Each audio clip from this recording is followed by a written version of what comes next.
The world is going to end in 11 years if we don't stop cow flatulence, we are told.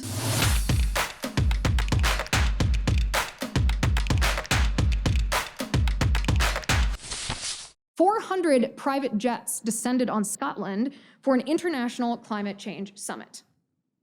I asked Biden for the actual number, but he fell asleep and couldn't actually tell me.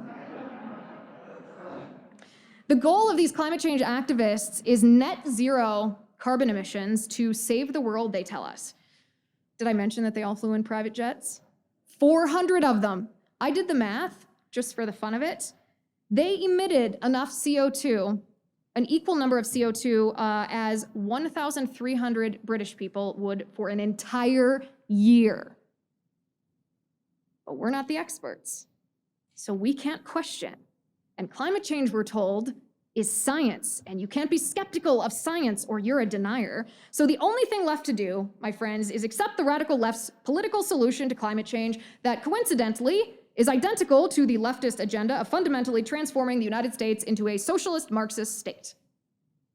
Funny how that works out. Now, you might notice the pattern that has emerged here. First, the left becomes the arbiter of experts.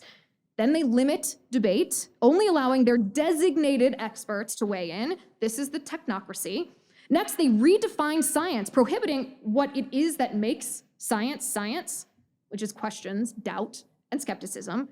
After that, they create an emergency that requires the government to act as a savior. And finally, the government officials in charge of this effort impose public policy on us, we the people, under the guise of their political agenda being science supported by the experts. And we have now come full circle.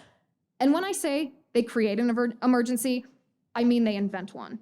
Look at the dire apocalyptic predictions that we have been fed by people like AOC and Greta Thunberg, Barack Obama, Joe Biden, all the way back to Al Gore.